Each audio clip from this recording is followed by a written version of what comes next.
নমস্কার বন্ধুরা। 3 December Sensex 535 point পড়ে গেল। ফার্স্ট ডিসেম্বরে লাইফ টাইম হাই এর পরেও কিন্তু কন্টিনিউ মার্কেট পড়ছে। এরপরে কি মার্কেট আরো পড়ে যাবে সেটা আমরা অবশ্যই দেখে নেব।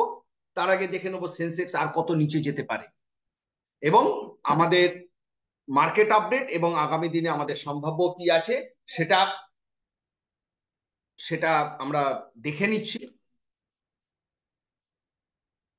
আমাদের এই দুটো কন্ট্যাক্ট নাম্বার, আপনারা এই দুটো কন্ট্যাক্ট নাম্বারে যোগাযোগ করতে পারেন। দুটো কন্ট্যাক্ট দুটো কন্ট্যাক্ট নাম্বারে আপনারা যোগাযোগ করতে পারেন।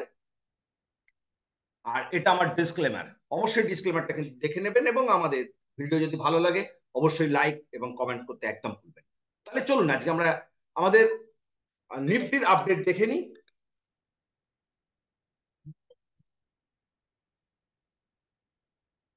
নিফটি 148 পয়েন্ট মাইনাস 21,517-তে দাঁড়িয়ে রয়েছে।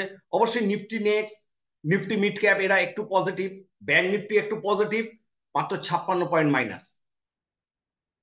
তাহলে আমাদের আজকে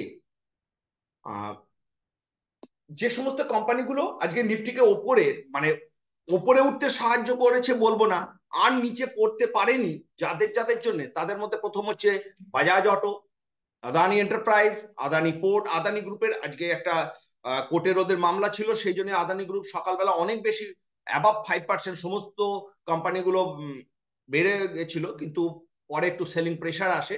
তার সাথে আছে আদানি পোর্ট, সিপলা, আইটিসি। আর যারা সব থেকে বেশি ডাউনগ্রেড ছিল তার মধ্যে তিনটে স্টিল কোম্পানি সবার আগে দাঁড়িয়েছিল: Hindalco, JSW Steel, Tata Steel, LTIM, Tech Mahindra. আজকে 2500 2651টা 2651টা স্টকে ট্রেড হয়েছে। তার মধ্যে অ্যাডভান্সে আছে 1427, ডিক্লাইনে আছে 1118, আনচেঞ্জ 106। আপার সার্কিটের মধ্যে 139 upper circuit, 32 lower circuit, 52 weeks high, 204টা স্টক আপার 52 উইকস হাই, তার মধ্যে মাত্র 52 উইকস লো 8টা। মার্কেট এখন ফুল কিন্তু আপ ট্রেন্ডেই রয়েছে। এবার আমরা দেখে নিই নিফটি এবং ব্যাংক নিফটি কি হতে পারে। নিফটি কিন্তু একদম 52 উইকস হাই এর পরে একটু পড়ছে।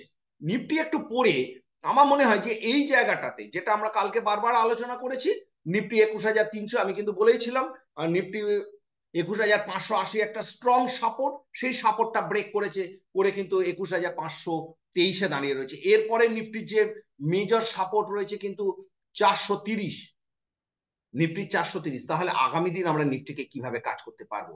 আমি কিন্তু বলেইছিলাম যে নিফটি দেখুন যে এই পজিশনটাতে, এই যে গ্যাপটা প্রায় পূরণ করতে চলে এলো নিফটি।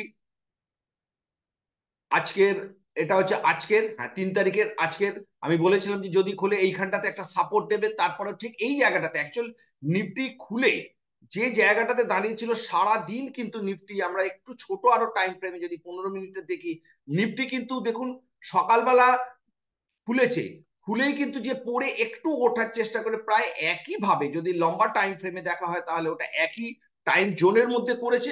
এরপরে নিফটির যে নেক্সট রেজিস্ট্যান্স, খুব মেজর রেজিস্ট্যান্স আছে 21,580, সেই 21,500 সাপোর্টটা যখন ভেঙেছে তখনও 580 ওটাও নেক্সট রেজিস্ট্যান্স হবে।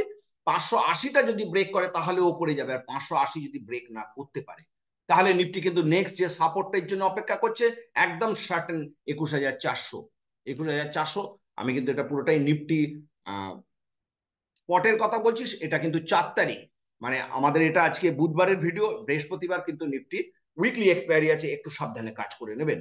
এবং তার সাথে অবশ্যই ব্যাংক নিফটি। ব্যাংক নিফটি কিন্তু 30 মিনিটসে যে প্রথম সকালবেলা পড়েছে তারপরে কিন্তু আর ব্যাংক নিফটি পড়েনি। দেখুন ঠিক এই জায়গাটাতেই সাপোর্ট নিয়েছে, যে জায়গাটার কথা আমরা বলেছিলাম। আপনারা কিন্তু আমাদের কোনো ভিডিও মিস করবেন না, তাহলে এই সুন্দর সাপোর্ট রেজিস্ট্যান্স গুলো আপনারা কিন্তু সহজে বুঝতে পারবেন না। দেখুন আমরা যেখানে বলেছিলাম যে ব্যাংক নিফটি এইখান অব্দি আসতেই পারে, সেই জায়গায় প্রায় চলে এসেছিল, এসে একটু বাউন্স নিয়েছে, কিন্তু সারাদিন একই জায়গায়। যদি এর ওপরটাতে 47,796 ওপরে যদি ব্যাংক নিফটি আবার সাস্টেন করে তাহলে ওর নেক্সট 48,000-এর দিকে মুভ দেওয়ার সম্ভাবনা আছে। আর যদি 47,600 নিচে যদি সাস্টেন করতে পারে ডাউনে, তাহলে ব্যাংক নিফটি আবার নিচে চলে যাবে। এবং ব্যাংক নিফটির আপনারা যদি দেখেন যে ডেইলি ক্যান্ডেলও কিন্তু একটা হ্যামার ফরমেশন তৈরি করেছে, তার মানে আমরা ধরে নিতে পারি ব্যাংক নিফটি এবার আস্তে আস্তে উপরের দিকে মুভ দেওয়ার চেষ্টা করবে। এর সাথে কোন কোন সেক্টর কিভাবে কি কাজ করবে আমরা একটু দেখে নিই। নিফটি অবশ্যই একটা সুন্দর হ্যামার করে কন্টিনিউ দুদিন, কালকে একটু পড়বে বলে আমার মনে হয়। এরপরে আছে ব্যাংক নিফটি হ্যামার করেছে ওপরের দিকে যাওয়ার, একদম দর্জি pattern. Nifty energy, Nifty energy আমরা যে কথা বলেছিলাম, নিফটি ফাইন্যান্স সার্ভিস এবং নিফটি অটো, অটো মোটামুটি অনেকটা পড়েছে, এখান থেকে আবার অটো ওপরে উঠে যেতে পারে। এফএমসিজি, এফএমসিজি কিন্তু কালকে একটা, এফএমসিজি এবং এনার্জি কালকে কিন্তু যদি নিফটি পড়ে তাহলে আরো নিফটিকে নিচে নিয়ে যেতে পারে। তার সাথে আইটি কিন্তু অনেকটা নিচে চলে আসছে, আইটি কিন্তু একটা সুন্দর ফলিং চলে এসছে, আমি আগের দিনে বলেছিলাম আইটি পড়বে। আইটি কিন্তু নেক্সট যে সাপোর্ট আইটি ইন্ডেক্সের 33,863, আইটি ইন্ডেক্স আমাদের ট্রেড হয় না, কিন্তু আইটি ইন্ডেক্সে 33,865 একটা সাপোর্ট রয়েছে। তার সাথে মেটাল ইন্ডেক্সও কিন্তু আজকে থেকে পড়া শুরু হয়েছে। তবে যদি ব্যাংক নিফটি সাপোর্ট দিতে না পারে নিফটিকে, তাহলে আদার্স যে সমস্ত সেক্টর গুলো রয়েছে তারা কিন্তু সবাই একটা সেলিং মোডে রয়েছে, সুতরাং একটা প্রফিট বুকিং হওয়ার সম্ভাবনা রয়েছে, তবে মার্কেট খুব একটা বেশি ক্র্যাশ করবে না। এইগুলো ছিল আমাদের একটা সম্ভাব্য নিফটি ব্যাংক নিফটির একটা সম্ভাব্য ধারণা।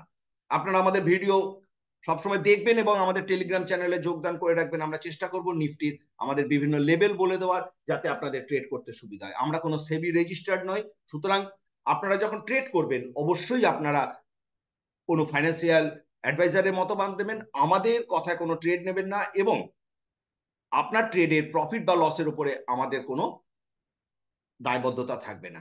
ধন্যবাদ।